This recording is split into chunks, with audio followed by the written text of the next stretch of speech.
Thank you. Well, first of all, I do need to say, in the spirit of just full transparency, that you are looking at a 70-year-old planner. So, and I hope there are more of you out there. Okay, thank you. Secondly, I thought Professor Spindley's, if I'm getting your name correct, talk was fascinating, and in part because frankly, he talked about a lot of the same things that I'm going to talk about. So I'm going to have to find a different way to talk about them.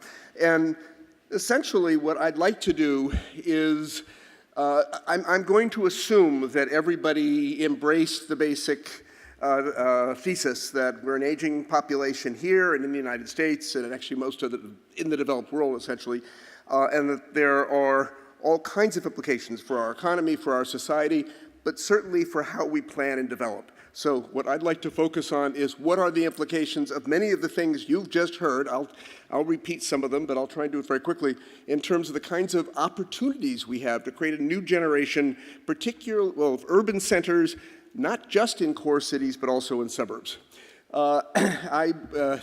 We do a lot of planning in the United States, and like all of you, it's very community intensive, and we were working with a group in Roanoke, Virginia, which is about 2 hours from Washington, D.C., and there was a mall of about, had been 800,000 square feet. It was largely dead now, et cetera. And we're talking to the community about how they could turn it into a town center and all the new market forces that stem from the demographics you've heard about. And this fellow, after I'd gone on for about 45 minutes trying to explain it to everybody, just raised his hand and said, "Oh, so North America is a suburban continent with an urban population."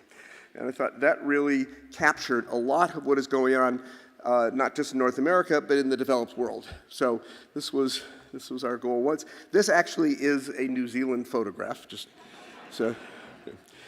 This is the sort of romanticized suburbs that we all borrowed that from England.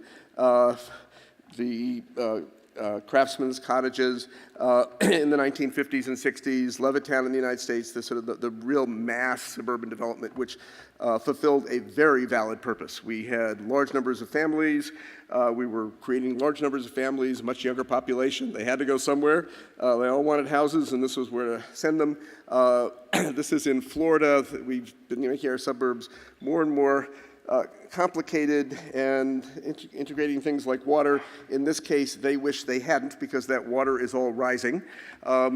The other thing I should note, and I don't know if this is true here, is that any community built around a golf course in North America is now trying to figure something else to do with that golf course, because that is not a way to sell housing anymore. This is south of Auckland. So the changes that I'm going to talk about, that Professor Spindley talked about, became fully obvious in the US after the Great Recession. The 2008-2011, which is our term. There's was a sort of an outcry of, oh my gosh, are suburbs dead? You know, what's going to happen to our suburbs, et cetera. And one of the things that really struck me was that it wasn't that suburbs were dead. It was in many ways, at least in North America, that sprawl was dead, but suburbs had a very vital and exciting future, a much more exciting future than their recent past. So this was the sort of canary in the coal mine that told everybody what was happening. Remember back to New Rochelle and this romanticized vision of the suburb. This is what New Rochelle recently told the world as a suburb it wanted to look like. So I'm going to now just repeat some of the data you've heard, probably a slightly different form, because I think it's just important to really lock in the perspective. In the US, 1990 to 2010 should read probably about 1950 to 2010, most of our population growth was 35 to 65-year-olds who bought houses, had kids, bought cars, and did all the things that we know folks do at that stage in life. Going forward, 2010 to 2030, and this will go well into the 2040s, the majority of our growth, just like yours, is over 65. The smallest segment of our growth is 35 to 65-year-olds. This was my New Zealand data, which I will go hastily right past now. So what that means is that in the US, from 1970 to 2010, we added 170 million people. We grew too, and a lot of it through immigration. of whom 2 million were school-age kids, meaning that 75 to 85% of all net new households in the US, and this is North America, and this I'm going to assume is also New Zealand because you have added more kids, but not many more, that we are shifting to a society, and again, these trends should go well into the 2040s, where net new households are singles and couples. And remember, it is net new households that shape housing markets, that shape regional real estate trends, that basically determine the next stage of how our cities, our suburbs, our regions are going to develop. So when I was growing up, none of you know these shows didn't make it to New Zealand. Anyway, this is what I was told the world looked like when I was growing up. This is what my grandchild thinks the world looks like. I tried to find comparable television shows from New Zealand, and this is the best I could do for the 1950s, but I was sort of saved because Paul came up and said hi to me at a media Monday, the fellow on the right in this photo. And this was current, but if nothing else, you certainly embrace diversity. So, so what does this mean? It means that in the US and in much of the developed world, first let me take a step back. It is in the US, and this is a report from the US, so please, as they say, take what you want and leave the rest, or take what's of value. The natural core market for single-family suburban detached housing is 2 adults with kids, not 1 adult with kids, but 2 adults with kids. And they represented, in 1970, about 40% of all US households. By 2025, 2 adults with kids will represent 10% of US households. Hence, well, let me take a step back. So hence a huge imbalance in our housing supply. In addition, the more affluent you are, since about 2000, well, actually coming out of the Great Recession in particular, but even starting before then, the more likely you are to be moving into an urban core. And then this is particularly meaningful, and again comes back to some of the things that Professor Spindley was talking about. The more educated you are, if you are 25 to 49, actually probably any age, the more likely you are to seek to live in an urban environment. There's been the National Association of Home Builders in the US, which is, I think, living a little bit in the past, basically hired an economist to make the case that we were not at peak suburb in the US, that in fact that there were as many millennials living in the suburbs today as there were 20 years ago. And this was true, it turns out, except that 20 years ago, millennials living in the suburbs were better educated than millennials living in cities. Today, millennials living in cities are much better educated than millennials living in suburbs. And it's not that millennials without college educations don't want a cool main street and a loft, it's that they can't afford it. And we're going to come back to that in a minute. So what has happened in the US is a significant imbalance in our housing supply. 62% of our housing stock is single family. Oh, thank you. Apologies. I have a cold and I may be getting the better of me right now. 62% of our housing stock is single family, detached, and 22% of our demand. Now, what that means, if you look at the blue pieces of those 2 diagrams, is we are significantly undersupplied with urban housing. Anything from small lot to 97-story tower in Manhattan. What is happening, of course, is that to some extent the market is balancing this out, but across North America, values in suburbs have been rising much more slowly than values or rising much faster in cities than in suburbs. This goes back to 2000. This has been particularly true coming out of the Great Recession. Values are changing. It's really not hard to get a great shot on Google of millennials looking at their phones. But the point is, the phone matters a whole lot more than the car. But something very profound has happened. And if you look at this is an ad for Aunt Jemima, which you may or may not have had growing up, but this is waffle mix. And this ad is about homogeneity. This is an ad for IKEA, a mass marketer today, and if you look hard at this for a minute, you will see it is not about homogeneity. It is about diversity. And one of the fundamental shifts that has gone on particularly coming out of the Great Recession, is this fundamental brace of diversity. If you go out and talk to folks in the housing market, in focus groups, and say, where do you want to live? What you will hear is not in a white bread environment. They want to live in a place that is socially, economically, racially, and in other ways diverse and feels real. That's very new in the United States and certainly much of North America. Excuse me. Certainly, it's also, I guess, a value. And one point I want to make is a lot of these changes are not just driven because we've changed, by the fact we've changed our mind, but because our world has fundamentally changed. So, in the 1990s, 50% of us had jobs that provided enough exercise so that you didn't happen what is happening to me did not happen to everybody else, meaning we control our weight. Today, it's about 20% of all jobs. This is North America.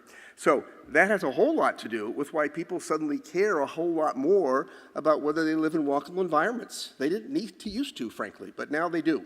And hence, for many years, if you took a poll and said, what's healthier, a city or a suburb? And say, oh, a green suburb. Today, people say a city is healthier, and it's because they can walk, and they want that. So tying all this together, and then I'm going to move on and say, so what do we do with it? If you look at the U.S., and I'd be fascinated to know, maybe Professor Spindley and others might have some data at housing demand in the U.S. The data I have is 2010 to 2030. I wish I had 20 to 40, but I've got 10 to 30. Basically, if you look at those two light green bars or columns, that's the unmet, that's the difference between 2010 supply and 2030 demand for small lot urban housing or attached, which is anything from a duplex to a 97-story tower. So basically, the U.S. will need over 20 years something like 55 million urban housing units. The U.S. can't possibly build 55 million urban housing units. There is simply no way to do it. Now, increasingly, these are going into suburban centers, which is what I'm going to talk about. But nevertheless, what this means is a tsunami of dollars. If you look at just the development value of 55 million housing units, that's about in the U.S., $15 to $20 trillion in a relatively short time, in 20 years, trying to get into urban places, trying to get into cities, trying to get into new urban centers. Is this making sense to folks? So, and this is the engine of change that's created a new era of opportunity for us, I think, as we plan our communities. Now, there's an imperative here that Professor Spindley, I thought, really described very well, terrifically, which is that I hope to be a 75-year-old planner, but nevertheless, I'm part of an aging workforce. The U.S. workforce will grow more slowly in 2040 than it did in 2010. New Zealand's even more slowly. I hope this data is correct. So what this means or I should say, this is happening at the same time that there's been a dramatic and relatively quick shift in the nature of the jobs we're creating. So coming out of the Great Recession, something like 95% of all net new jobs require a college education. So you shift jobs all toward one sort of set of qualifications, and then you dramatically decrease the supply of new workforce, and you get the labor shortage that Professor Spindley talked about. Right now, and this applies in the U.S., actually, it's not all workers. It's really high-skilled workers, college-educated workers. Right now, we have a shortage of about 10%. By 2030, that'll probably be 30%.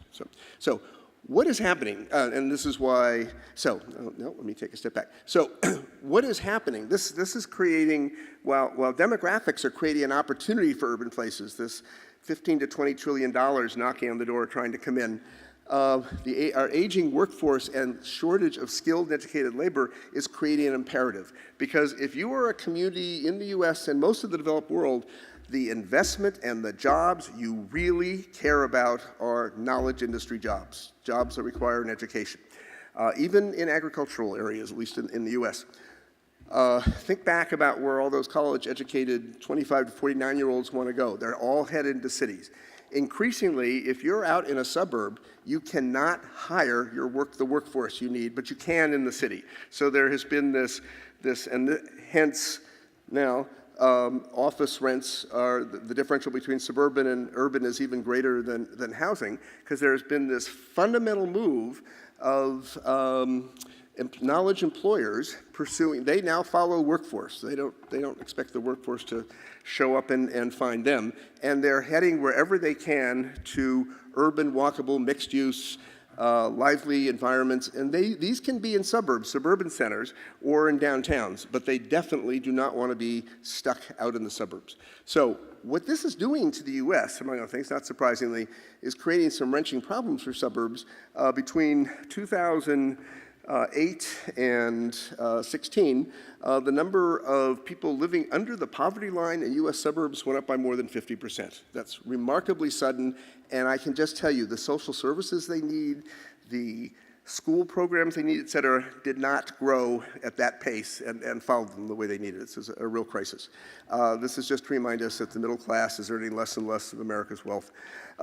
So what I want to now do is just park this for a second and talk about something that I think we all and we as planners really need to take the lead on helping our communities think about.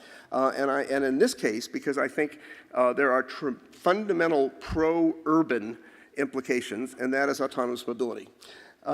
So autonomous mobility is actually not about this magnificent Tesla here. It is much more about this crazy looking, this is Ollie.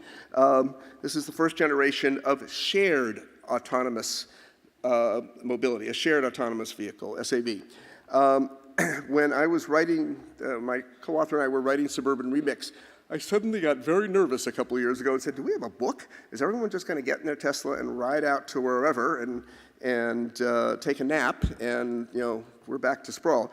And the head of our research program, Raj Shabesh, who's actually in New Zealand right now, said he was very busy. He had about 14 calls, so I got about a minute and a half of his time. He said, no, don't worry about it. It's all shared autonomous mobility that we'll hit first. And I started to really research and try and understand shared autonomous mobility, and I would now say it is shaping virtually all the planning work we do. But essentially, and this is just to give me the courage of my convictions, I guess. If you look at Morgan Stanley and there are a number of other financial houses that are basically saying the global auto industry will be shifting dramatically all its growth towards shared autonomous mobility by the mid-late 2020s. So what are the implications for urban places? Well, this is Washington, D.C. My co-editor and I gave a talk in the middle of that dot, which is a 5-minute walking radius at the National Building Museum. And basically, if you live in the core of Washington, D.C., which is an incredibly amenitized, cool, has the best educated workforce in the U.S., and boy, is it taking that to the bank, et cetera, there are all kinds of great neighborhoods. And everyone experiences their neighborhood by where they can walk in 5 minutes. The cool lofts, the cool cafes, maybe a job, et cetera. In an era where you can get on-demand SAV, shared autonomous access within 5 minutes to anywhere in the core, all of the great bars, all of the cool lofts, all of the great jobs, all of the great brew pubs or whatever in the core of Washington, D.C. become the amenity shed that everybody can enjoy. And I hope this is making sense. So what our shared autonomous mobility can do in dense urban walkable areas where there's a critical mass of people and trips, and it will provide trips at far lower cost than, frankly, the people we pay to do this now, and that's another issue, which I should come back to. This will create an amenity dividend that will make urban cores, again, in suburbs and cities, more competitive. Then there's a public realm dividend. Autonomous vehicles take a lot less space. And this space all belongs to the public sector. These are our streets we're going to be able to start thinking about in new and innovative ways, and something we should start doing now, because we're going to need even, well, depends how we plan. If we don't plan this right, we'll have autonomous vehicles everywhere. So part of this is planning right, everybody in this room getting out there and making sure that in your community it is shared autonomous mobility that becomes a real opportunity. But if we do this, we're going to have a lot of extra street we can start thinking about doing amazing and wonderful things with. But the dividend that to me is most interesting is the density dividend, because a shared autonomous vehicle does not park, and even a personal autonomous vehicle parks much more compactly. If one of you have the Tesla that one of you may have in 5 years, you will drive up to a parking garage and not park it yourself. You will say, go park yourself. And believe me, your Tesla will park itself a lot more efficiently than you would have. Meaning that we're probably at or close to peak parking in the developed world. We're going to have a lot of extra parking. Now, people have begun to talk about, well, we need flat, we've got to build higher bay, flat floor garages so they can be transformed into housing and offices and things like that. And possibly, but I'm not sure how many people really want to live in a garage that's been transformed into housing or work in an office. Parking makes great parking. But when half the parking that is occupied now is redundant, you can build millions of more square feet of housing and jobs. Not only can you add these millions of square feet, but you don't have to pay for parking, which is a significant cost in an urban core when it's structured. Secondly, think again now, you're the public, you're the public and the private sector, but I think the public sector really needs to begin to take the lead and think about the zoning, the regulatory approvals, how do we develop shared parking strategies, et cetera, to unlock this bonus, because it's going to hit in the next 10 years. And our communities are not prepared, but there are tremendous advantages and benefits to our communities in this. So I'm going to finish by saying, well, what do I as a planner think one does with all this perspective? And I'm going to start with leadership, again, as Professor Spindley said. That woman who is smiling is the most conservative human being I have ever met. She once, I'm going to give away my politics, she once patted me on the head and said, David, I'm sorry, you're a Democrat. She led the formation of her community, so frankly, in Fulton County Corporation, so that it's a white affluent community, so they didn't have to fund as many, well, there are a lot of poor black neighborhoods in Fulton County, and Sandy Springs was paying too much for the services she felt that those other folks enjoyed. Anyway, Sandy Springs privatized its city government. I will tell you, as somebody who worked for Sandy Springs, not a good idea, but Sandy Springs, she decided Sandy Springs needed a heart. So this woman, who's profoundly conservative, rallied her very politically conservative neighborhood and said, we need density, we need walkability, we need mixed use, we even need some mixed income housing, because we have employers who if they want to employ a bunch of college educated folks, need other folks too. And then she said, and you know what, we're going to use something called eminent domain, which in the US means the public sector takes land for a public purpose from private owners.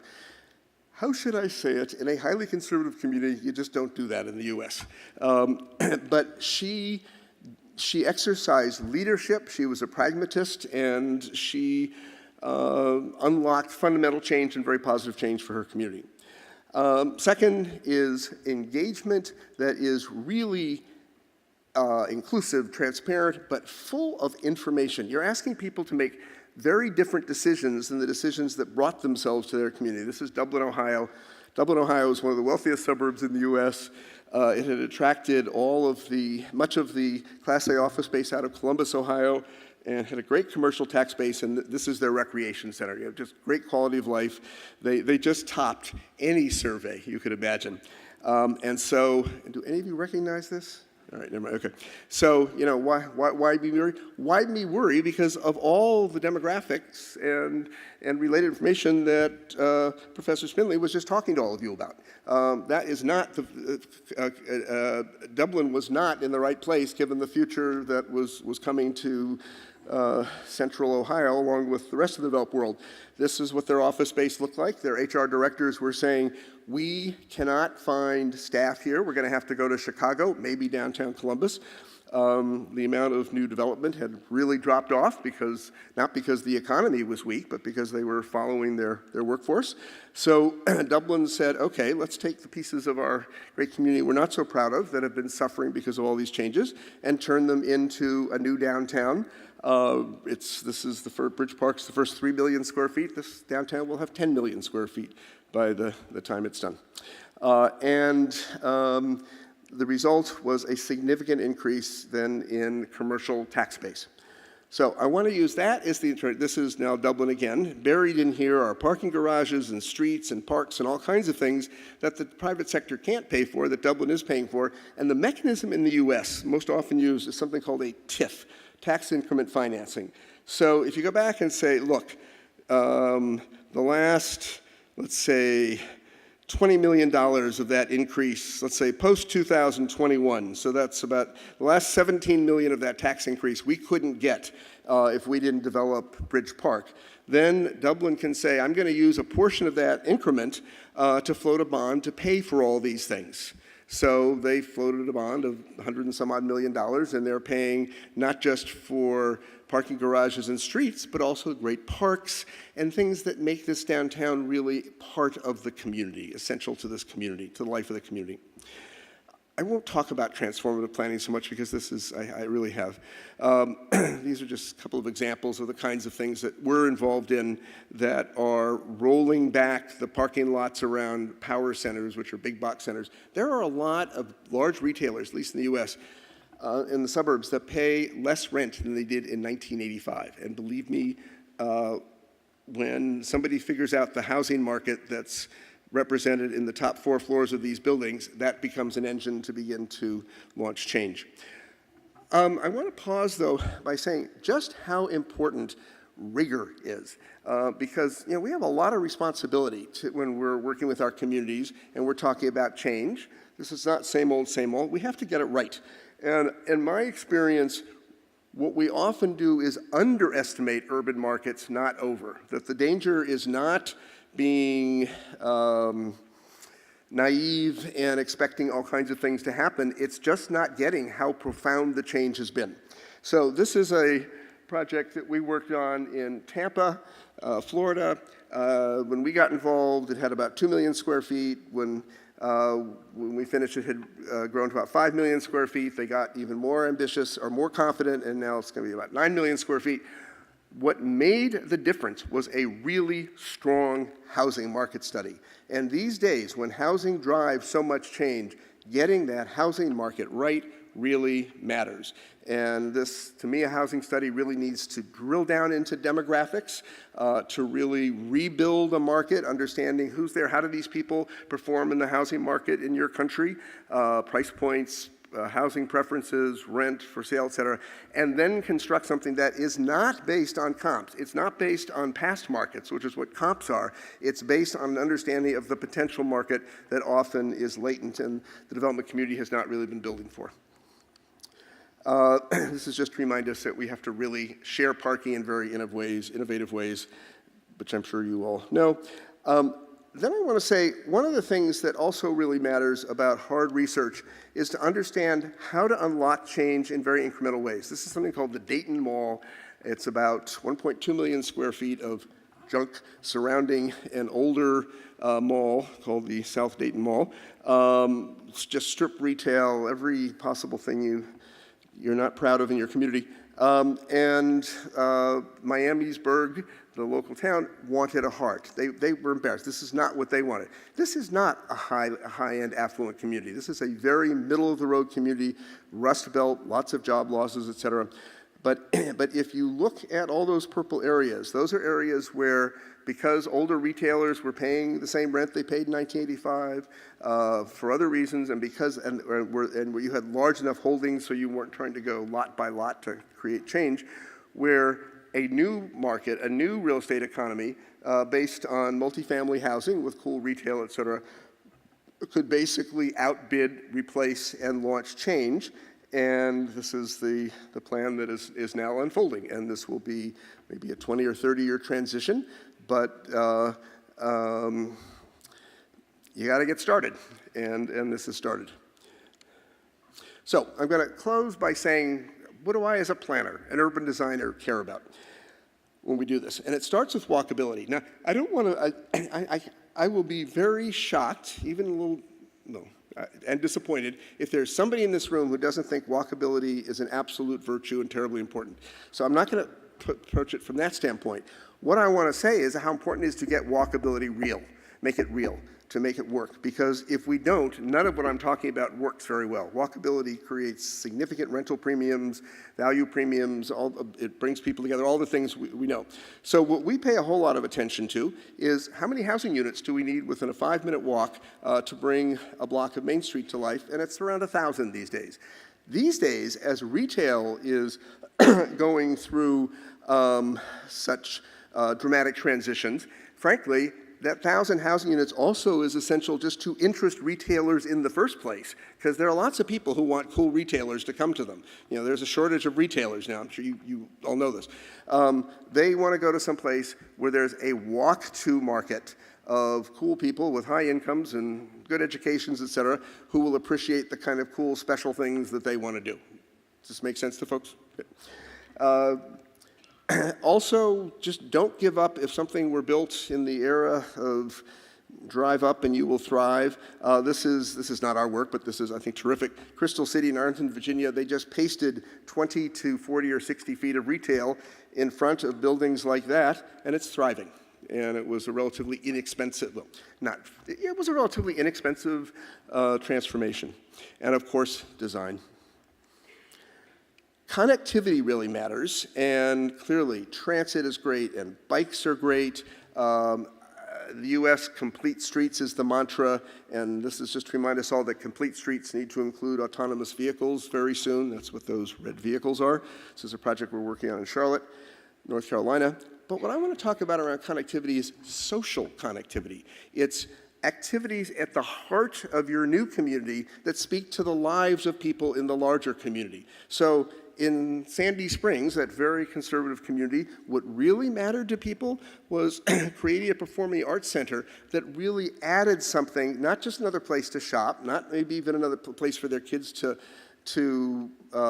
live or for them to age in place, but something that really enriched and broadened the quality of life of Sandy Springs that only an urban center could support. And I have to say, the mayor really deserves credit. It was not a simple thing to do, but it's connecting a new place into the heart, the life, the culture, the society that you're planning in the midst of. Public realm is, if this is really going to be the heart of a community, it has to have a public realm that serves the full range of us, but also us over the course of a day, over the course of a week. So this is Reston Town Center. It has a more complex and interesting public realm than you might imagine. But what really is interesting, if you dive down into it, there are main streets, there are big squares, there are places where a couple folks can just sit or someone by themselves and just be very contemplative, or large whole festivals for all of Reston can occur. And all of these things need to be part of the life of a real community center. Choices, we've heard a lot about diversity, and so this is a pragmatic argument for choices. In the US, all net new job growth, workforce growth from now on is going to be non-white, among other things. So you have to create places that really appeal to a much more diverse population. Now, this is that project in Tampa, and you may look and say, well, that doesn't really look all that it looks like it would appeal to lots of white folks with suits, but in fact, it's a lot more complex. When you dive into it, there's culture, science, there's music that appeals across the spectrum. There's a maker's alley, which I'm going to get back to in a second. There's a civic square where for the first time Tampa can really all come together. There are sports, and let me tell you, folks who go to hockey games, at least in the US, are not the same folks who go to high-end office buildings or live in cool lofts, and so the ability to bring all these communities together matters and is worth doing. But I want to finish on a note of authenticity. And the fellow doing a wheelie, I guess this is what I would call it, on the left, that's Maker's Alley in Tampa, in Water Street in Tampa. And basically, to me, if these places are going to be authentic to our communities, your communities, it needs to be in ways that are timeless because they change constantly with time. In other words, it's that are not references to a past, but references to a living culture, meaning it's not about the Cuban architecture of Tampa because that would be completely artificial for Water Street. It's about bringing the best and the brightest, the coolest, the thinkers, the makers, the artists, the chefs, people who are really making 21st century contemporary Tampa into the heart of Water Street. And that's where authenticity comes from.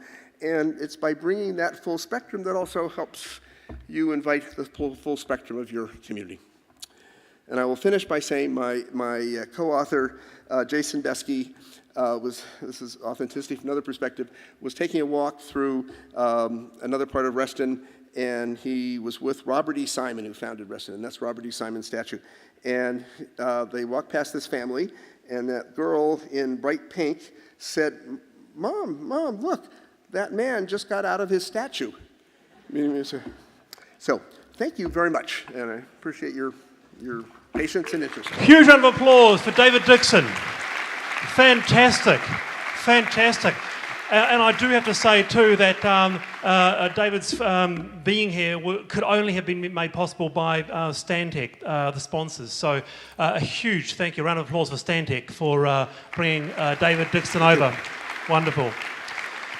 Any questions from the floor? You're quite welcome. I just want to start, David, from just a question from me. But I can recall a couple of years ago I was talking to a guy on the radio from Stanford. His name is Tony Sieber, and he's quite key in sort of self-driving vehicles. And he said something to me early last year that I've never forgotten. And he said, anyone born today will never drive a car. I said, rubbish. I said, this is future stuff. And he goes, no, if you have a child born this year, which I had, he goes, that kid growing up when he or she is 15 or 16 won't ever have their hands around a steering wheel. And he cited that change happens, and it happens extraordinarily fast, and we don't plan for it. So absolutely. Do you agree with that? Oh, absolutely. And I think, how many of us feel that we got the advent of universal auto ownership right in terms of the impact on our communities, on our downtowns, on our suburbs, on white flight and all kinds of things that you don't have to answer. And here we have a chance. We see something coming. We can plan for it. We can get ahead of it. I have a colleague at Stantec who told me a story. Reminds me. He said it's not just now that when change is really happening. Somebody had shown him a photograph of Auckland in 1909, and the speaker said, "Can you find the car?" And there was one car and hundreds of horses and carriages and all that in the photograph. And then he showed him a photograph from not 1919, 1918. This is 9 years later, and the question was, "Can you find the horse?" This is change that's going to be very rapid. It is always hard for us to anticipate it, but the folks in this room are the ones who can go out and help their communities figure out how to manage and master this change. Are there any self-driving cars in Tauranga yet? Does anybody know? No. Has anybody ever driven not driven, but been in a self-driving car? I'd love to know. Have you been in one, David? No. I know people who have. No. The other key thing. A colleague of mine was in Dallas at a gas station. And a self-driving car pulled up next to his car to be gassed. Yeah, Wow. The other key thing that I got from your talk as well, which I see as well, because for whatever reason, I don't know why, but I've never driven a car. In fact, I've never got my license, so this is in Auckland City. I think that deserves an applause, don't you think?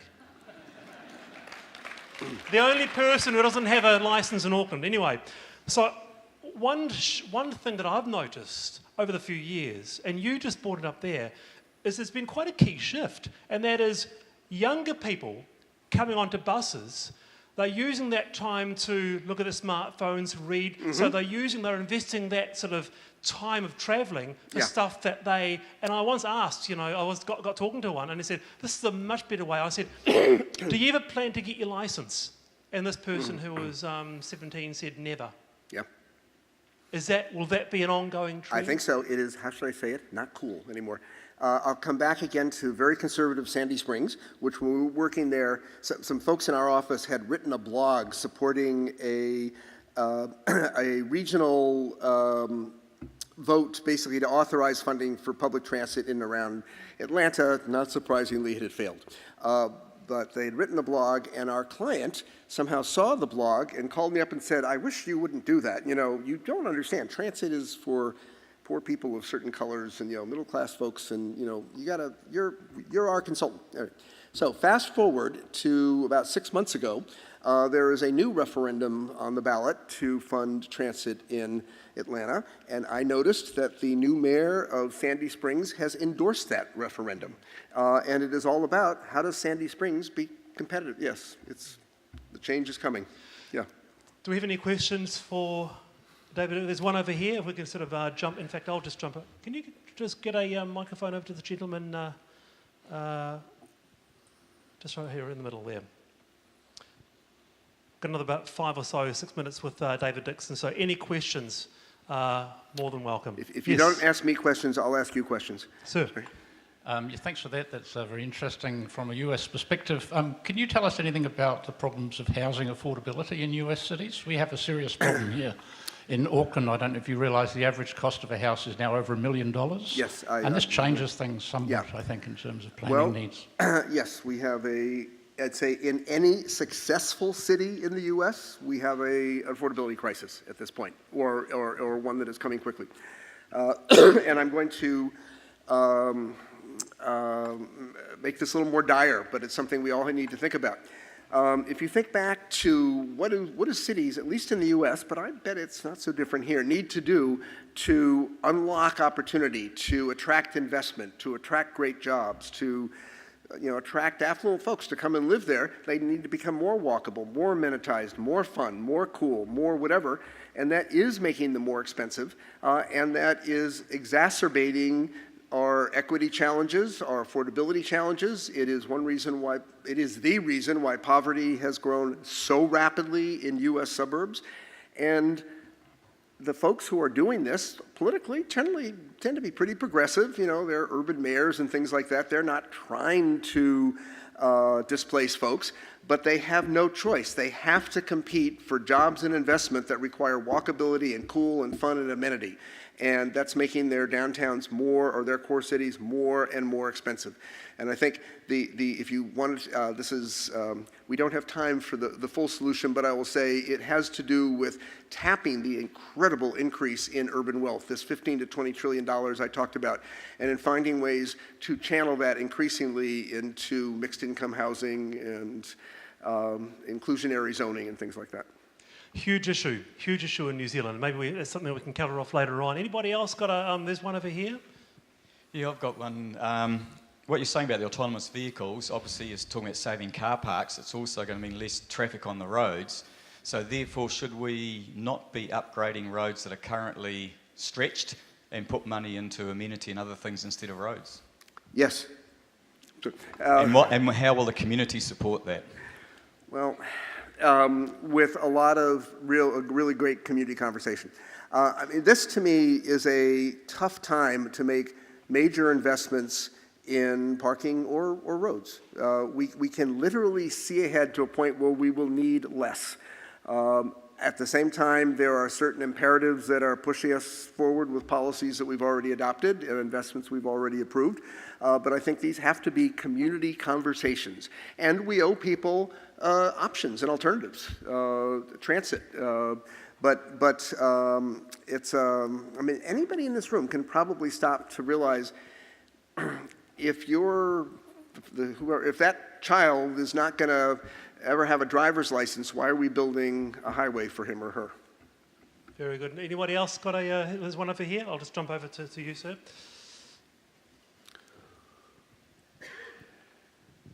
Thank you. So you're about the same age as I am, I suspect. Professor Spoonley and yourself have identified an increasing proportion of the population that's about our age. Yes. And so on, and you talk about cool, and you talk about various things that are highly attractive to young people.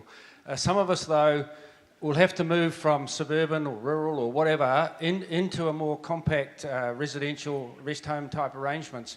Do you have a comment about how that looks over the next period? Yes, I'd say it looks formidable, because if the majority of your growth is folks over 65 and the majority of our growth is folks over 65, the majority of the housing we're building is not for folks over 65. And this demographic shift is baked in for, well into the 2040s. So we have yet another housing crisis ahead of us. And luckily, before we quite get there, a lot of us like the same cool lofts and all that our millennial friends do. Actually, Paul, do you have a comment on that? Yes, I do, because I think part of the planning, part of the issue for New Zealand planners is that we're doing a very poor job in catering for the older population. It tends to be a private exercise. It tends to be on the fringe of cities. It's a long way from amenities. Yes, yeah. And you're locked into it. So I think we've got two challenges. One, how are we going to plan and create housing innovatively for older people who still want to do cool, which is assume what you want to do. And the second is that we've got this major mismatch. So a lot of us are sitting on residential properties that are worth a lot of money with no obvious way of then selling on to or transferring into housing which is more appropriate for us and of course what happens to our kids. Yeah, and frankly our social programs less expensive than housing solutions in some case to allow people to age in place. So more for you to all go out and think about. Sorry. One sort of comment I've got is that perhaps it might be different in Aotearoa, New Zealand here, because we have a culture or a history at least, David, of wanting a plot of land and a detached house, maybe a picket fence, 3-bedroom home and that type of thing. The concept of the apartment-style living is relatively new to us, so our cities tend to grow out, not up.